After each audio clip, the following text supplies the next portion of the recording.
দর্শক, আজকে অমর একুশে বইমেলার ১৩তম দিন।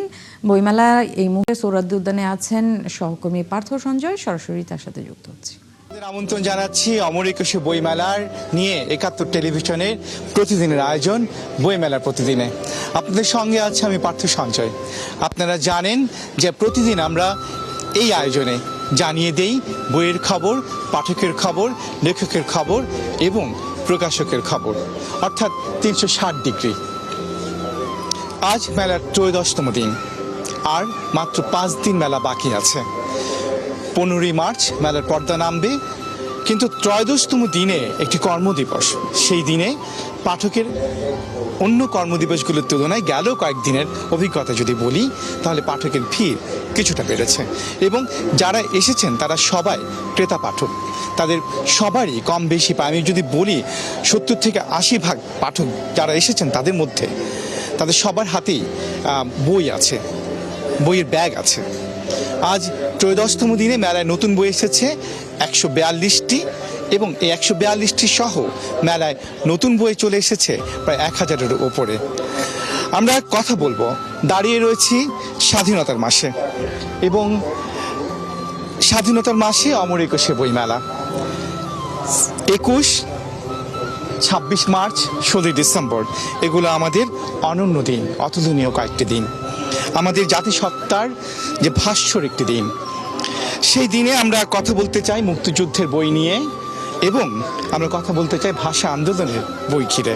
আমাদের সঙ্গে আছেন মুক্তিযুদ্ধ নিয়ে গবেষণা করেন এমন একজন গবেষক এবং লেখক মামুন সিদ্দিকী। মামুন সিদ্দিকী, আপনাকে স্বাগত জানাচ্ছি আমাদের ৭১-এর আয়োজনে। আপনার হাতে একটি বই দেখতে পাচ্ছি, প্রথম বইটির কথা জানতে চাই। এটি হচ্ছে শহীদ বুদ্ধিজীবী অধ্যাপক লুৎফর রহমান। তিনি ব্রাহ্মণবাড়িয়া কলেজে অধ্যাপনা করতেন। ১৯৭১ সালে উনি চিলকুমার ছিলেন, এবং তিনি তৎকালীন যারা ছাত্র এবং যুবক শ্রেণীকে তিনি উজ্জীবিত করেছিলেন মুক্তিযুদ্ধের ক্ষেত্রে, এবং আমাদের দেশ স্বাধীন হওয়ার কিছুদিন আগে তাকে পাকিস্তানি বাহিনী নৃশংসভাবে হত্যা করেছিল। তার স্মরণে এই বইটি আজ থেকে ২৫ বছর আগে প্রণীত হয়েছিল, একটি স্মারক গ্রন্থ। সেটি এইবার বেরোলো তার স্মরণে। এত দীর্ঘ সময় লাগলো কেন? স্বাধীনতার ৫৪ বছর, তারও ২৫ বছর আগে যদি বলি, তার মানে ৩০ বছর পরে স্মারক গ্রন্থ হলো, তারপর ২৫ বছর পরে আমরা পেলাম একটি পূর্ণাঙ্গ বই। মুক্তিযুদ্ধের প্রতি কি একটা অনীহা আছে লেখকদের বা গবেষকদের বা প্রকাশক?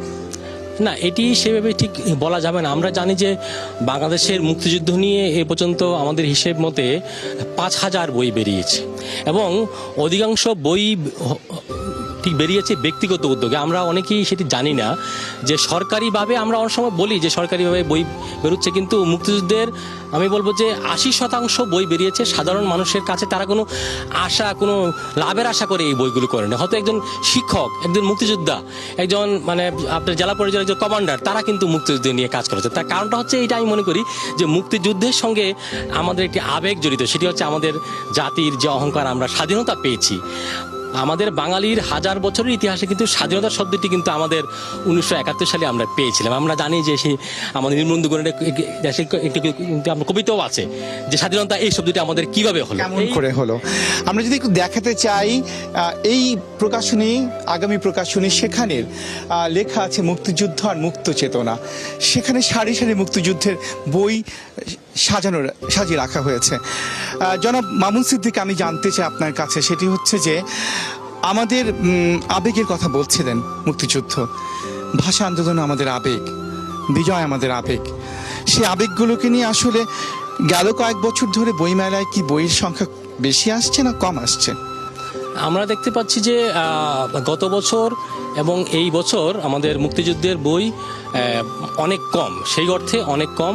যাতে আমরা জানি যে গত কয়েক বছর আগে বেশ মুক্তিযুদ্ধের বই বেরোতো, সেটি কম হওয়ার কিছু বাস্তব কারণও আছে আমরা জানি, কিন্তু এর মানে এই নয় যে মুক্তিযুদ্ধের বই লেখা হচ্ছে না। আমি ব্যক্তিগতভাবে অনেক খবর জানি যে মুক্তিযুদ্ধের বই অনেকে লিখে রেখেছেন, কিন্তু বাস্তব পরিস্থিতির কারণে কিংবা প্রকাশকরা অনেক সময় এই রিক্সাওয়াদি নিতে চাচ্ছেন না যে মুক্তিযুদ্ধের বই। সঠিক ইতিহাস নিয়ে একটা বিষয় মানুষ আলোচনায় আছে যে মুক্তিযুদ্ধ অনেক বই আছে, কিন্তু সঠিক ইতিহাস সমৃদ্ধ বইয়ের সংখ্যা কি অপ্রতুল?